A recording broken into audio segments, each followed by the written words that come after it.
আসসালামু আলাইকুম দর্শক। আপনারা দেখতে পাচ্ছেন আমি যেখানটায় দাঁড়িয়ে আছি, এই জায়গাটি হলো ব্যস্ততম রাজধানীর অন্যতম একটি আবাসিক এলাকা, 100 ফিট।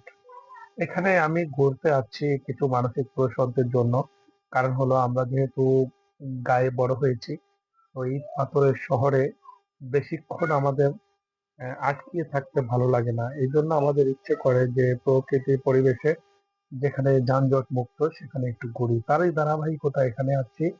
তো সকাল থেকে অনেক ঘোরাঘুরি পরে এই পর্যায়ে জোহরের আজান হয়ে গিয়েছে। নামাজ পড়ার জন্য এই মসজিদটায় চলে আসলাম। আসার পরে দেখতে পারলাম যে মসজিদটা খুবই দৃষ্টিনন্দন কারিগর দ্বারা সুসজ্জিত। তো দেখার ফলেই ইচ্ছে পোষণ করলাম যে আসলে এটা একটা ভিডিও করে আপনাদের সামনে তুলে ধরি।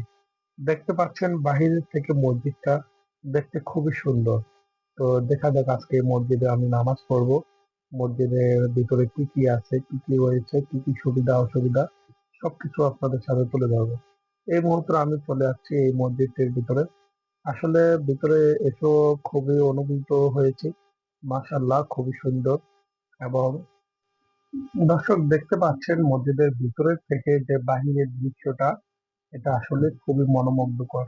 দেখতে পাচ্ছি এখানে শুভ উদ্বোধন করেন আলহাজ আহমেদ আকবর সোবহান, চেয়ারম্যান বসুন্ধরা গ্রুপ। আসলে এই নিউ প্লেটটা তাই প্রমাণ করে যে এই মসজিদটা নির্মাণ তারা করে দিয়েছে কিনা জানি না, তবে মসজিদ নির্মাণের সময় তারা বড় একটি আর্থিক অনুদান হয়তো দিয়েছেন।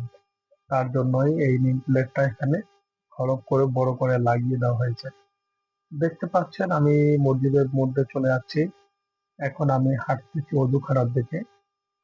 আসলে মসজিদটা যতটুকু ঘুরলাম দেখলাম যে আমাদের চরপেশনে যে জননেতা জনাব আব্দুল্লাহ ইসলাম জেকব যে খাসমহল পরিবেশ বান্ধব মসজিদ নির্মাণ করেছেন, তারই আদলে এই মসজিদটা নির্মাণ করা। তো এই পর্যায়ে আমি চলে যাচ্ছি অজুখানায়। দেখতে পাচ্ছেন অজুখানারও আমাদের এই খাসমহল মসজিদের মতোই খুবই সুন্দর।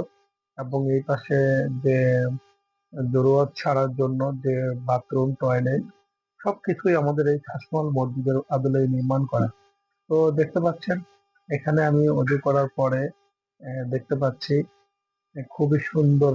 এবং চতুর্পাশে যে বিভিন্ন রুম গুলো এবং মসজিদের ভিতরের যে অবস্থাটা সবই খুবই ভালো লাগছে এবং খুবই এটা আমাদের খাসমহল যেমন পরিবেশ বান্ধব, তো এটা পরিবেশ বান্ধব, বাট এটাতে এসি লাগানো। আসলে বাহিরের যে আলো বাতাস আমাদের মসজিদে আসার যে জায়গা রাখা হয়েছে, এটাতে ওরকম জায়গা নেই।